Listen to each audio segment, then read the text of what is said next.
and in desperate need.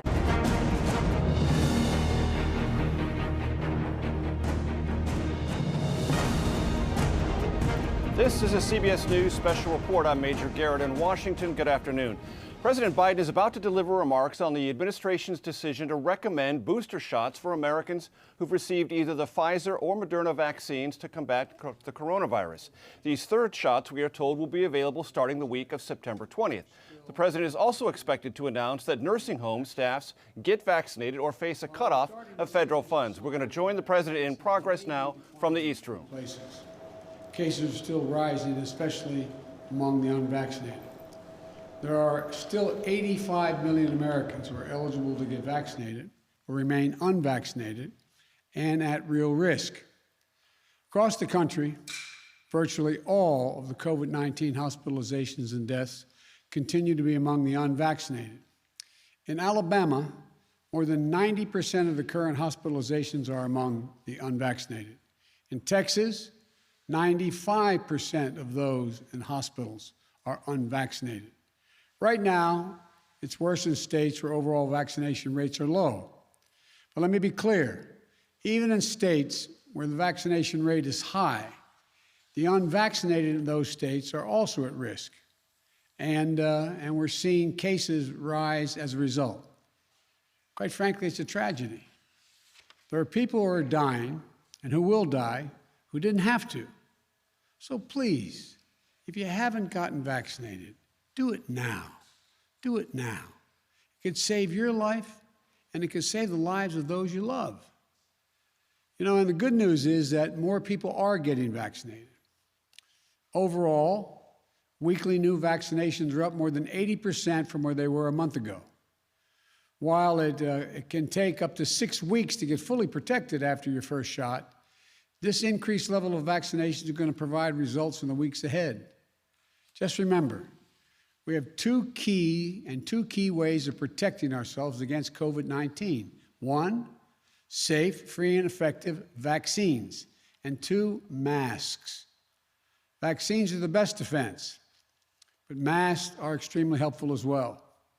And for those who aren't eligible for the vaccine yet, children under the age of 12, masks are the best available protection for them and the adults around them. That's why we need to make sure children are wearing masks in school. Before I talk about the news related to vaccines, let me say a few words about masks and our children. Unfortunately, as we've seen throughout this pandemic, some politicians are trying to turn public safety measures, that is, children wearing masks in school, into political disputes for their own political gain. Some are even trying to take power away from local educators by banning masks in schools. They're setting a dangerous tone. For example, last week at a school board meeting in Tennessee, protesters threatened doctors and nurses who were testifying, making the case for masking children in schools. The intimidation and the threats we're seeing across the country are wrong. They're unacceptable. Now, I've said before, this isn't about politics. It's about keeping our children safe. It's about taking on the virus together, united. I've made it clear that I'll stand with those who are trying to do the right thing. Last week, I called school superintendents in Florida and Arizona to thank them for doing the right thing and requiring masks in their schools. One of them said, "We teach science, so we follow the science." The other said, they have a guiding principle, students first. I couldn't agree more with what they both said. And that's why today I'm directing the Secretary of Education, an educator himself, to take additional steps to protect our children. This includes using all of his oversight authorities and legal action, if appropriate, against governors who are trying to block and intimidate local school officials and educators. And as I said before, if you aren't going to fight COVID-19, at least get out of the way of everyone else who's trying. You know, we're not going to sit by as governors try to block and intimidate educators protecting our children. For example, if a governor wants to cut the pay of a hardworking education leader who requires masks in a classroom, the money from the American Rescue Plan can be used to pay that person's salary, 100%. I'm going to say a lot more about children in schools next week. But as we head into the school year, remember this. The Centers for Disease Control and Prevention, the CDC, says masks are critical, especially for those who are not yet vaccinated, like our children under the age of 12. So let's put politics aside. Let's follow the educators and the scientists who know a lot more about how to teach our children and keep them safe than any politician. This administration is always going to take the side of our children. Next, I want to talk to those of you who can get vaccinated, but you haven't. The Delta variant is twice as transmissible as the Alpha variant. It's dangerous, and it continues to spread. Vaccines are the key to stopping it. We're making progress. Today, more than 90% of seniors have at least had one shot, and 70% of people over the age of 12 have gotten their first shot as well. That's good news, but we need to go faster. That's why I'm taking steps on vaccination requirements where I can. Already, I've outlined vaccine requirements that are going to reach millions of Americans, federal workers and contractors, medical staff caring for our veterans at VA hospitals, and our active duty military reservists and National Guard. Today, I'm announcing a new step. If you work in a nursing home and serve people on Medicare or Medicaid, you will also be required to get vaccinated. More than 130,000 residents in nursing homes have had, sadly, over the period of this virus, passed away. At the same time, vaccination rates among nursing home staff significantly trail the rest of the country. The studies show that highly vaccinated nursing home staff is associated with at least 30% less COVID-19 cases among long-term care residents. With this announcement, I'm using the power of the federal government as a payer of health care costs to ensure we reduce those risks to our most vulnerable seniors. These steps are all about keeping people safe and out of harm's way. If you walk into a government office building, you should know that federal workers are doing everything possible to keep you safe. If you're a veteran seeking care at a VA hospital, you should not be at a greater risk walking into the hospital than you were outside the hospital. And now, if you visit, live, or work in a nursing home, you should not be at a high risk for contracting COVID from unvaccinated employees. While I'm mindful that my authority at the federal level is limited, I'm going to continue to look for ways to keep people safe and increase vaccination rates. And I'm pleased to see the private sector stepping up as well. In the last week, AT&T, Amtrak, McDonald's, they all announced vaccine requirements. I recently met with a group of business and education leaders from United Airlines to Kaiser Permanente to Howard University. We're also doing the same thing. Over 200 health systems, more than 50 in the past 2 weeks, have announced vaccine requirements. Colleges and universities are requiring more than 5 million students to be vaccinated as they return to classes this fall. All of this makes a difference. The Wall Street Journal reported the share of job postings stating that new hires must be vaccinated has nearly doubled in the past month. Governors and mayors in California, Maryland, Massachusetts, New York, Oregon, and Washington have all announced vaccination requirements. So let's be clear. Vaccination requirements have been around for decades. Students, healthcare professionals, our troops are typically required to receive vaccines to prevent everything from polio to smallpox to measles to mumps to rubella. In fact, the reason most people in America don't worry about polio, smallpox, measles, mumps, or rubella today is because of vaccines. It only makes sense to require a vaccine that stops the spread of COVID-19. And it's time for others to step up. Employers have more power today to end this pandemic than they have ever had before. My message is simple. Do the right thing for your employees, consumers, and your businesses.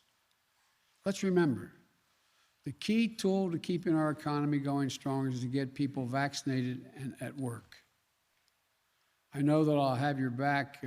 They should know I'll have their back, as I have the back of the states trying to do the right thing as well. For example, yesterday, I instructed the Federal Emergency Management Agency, FEMA, to extend full reimbursement through the end of the year to state deployments of National Guard in support of COVID-19 response. Nearly 18,000 National Guard members are supporting our response nationwide, from caring for patients to administering vaccines to running testing sites to distributing supplies. As the states continue to recover from the economic toll left by COVID-19, the full reimbursement of National Guard services during this pandemic will be another tool that will help them shore up their budgets, meet the needs of their communities, and continue our economic recovery. These are the latest steps we're taking to get more people vaccinated. Next, I want to speak to you all of you who are vaccinated. How should you be thinking about the moment we're in? First, know that you're highly protected against severe illness and death from COVID-19. Only a small fraction of people going to the hospital today are those who have been vaccinated. But we have a responsibility to give the maximum amount of protection, all of you the maximum amount. Earlier today, our medical experts announced a plan for booster shots to every fully vaccinated American, adult American. You know, this will boost your immune response. It will increase your protection from COVID-19. And it's the best way to protect ourselves from new variants that could arise. The plan is for every adult to get a booster shot 8 months after you got your second shot. Pending approval from the Food and Drug Administration, the CDC's Committee of Outside Experts will be ready to start this booster program during the week of September 20, in which time anyone vaccinated on or before January 20 will be eligible to get a booster shot. So that means that if you got your second shot on February 15th, you're eligible to get your booster shot on October 15th. If you got your second shot on March 15th, go for your booster starting November 15th, and so on. Just remember, as a simple rule, 8 months after your second shot, get a booster shot. These booster shots are free. We'll be able to get the booster shots at any one of approximately 80,000 vaccination locations nationwide. It will be easy. Just show your vaccination card and you'll get a booster. No other ID, no insurance, no state residency requirement. My administration has been planning for this possibility in this scenario for months.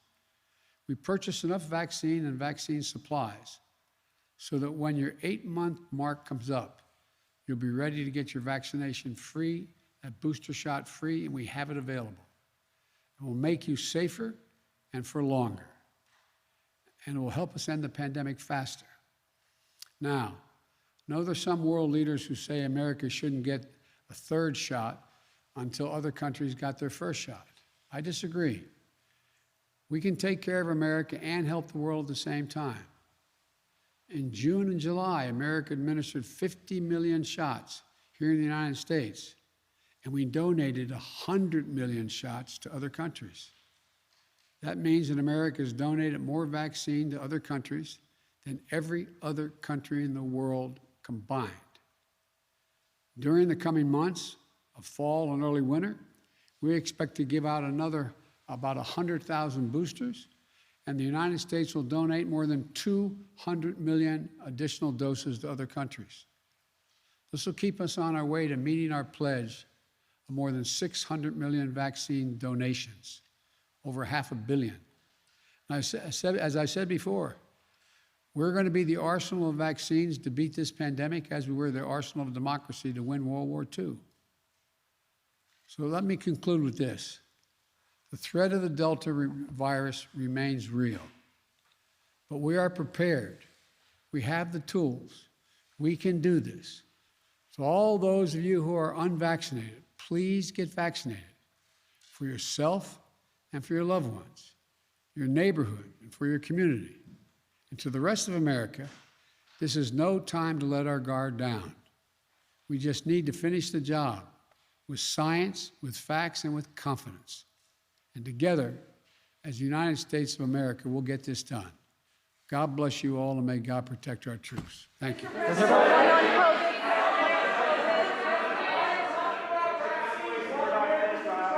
Coronavirus is clearly the news of the day at the Biden White House, but there's, of course, another topic pressing on the White House. That is a crisis situation in Afghanistan, the evacuation of Americans there and Afghan allies who would like to join those Americans departing that country. President did not take any questions, though you heard White House reporters screaming questions to him. No doubt about that subject. No questions taken by President Biden this afternoon. I want to bring in our senior White House and political correspondent, Ed O'Keefe. Ed, as America is now deep into its second summer of coronavirus, it appears the Biden White House has two challenges in front of it. The president referred to one of them, that is to say masks in schools and American school children returning to the classroom amid this second summer and fall of the coronavirus. And the bigger announcement today, booster shots in America for the two vaccines that we know about, Pfizer and Moderna. Your thoughts?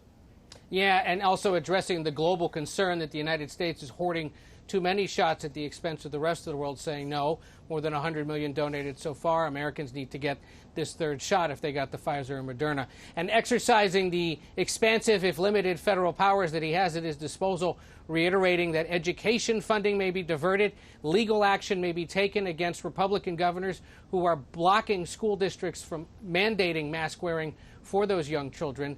That's essentially a warning shot at governors like Ron DeSantis of Florida, Greg Abbott of Texas, Doug Ducey of Arizona, all of them under Republican political pressure to stand against this administration's response to the ongoing pandemic.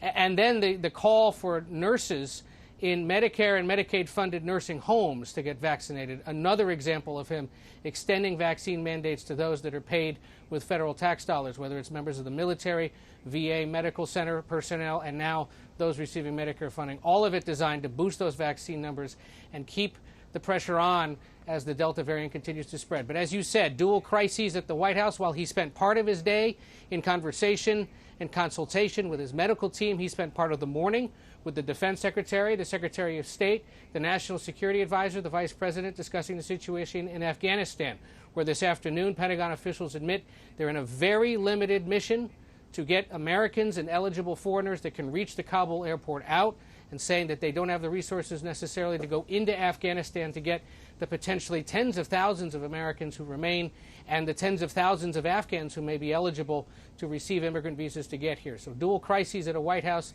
The president once again upending what was supposed to be a working vacation week from Delaware to be here to deal with both of these situations before continuing on with the rest of his week.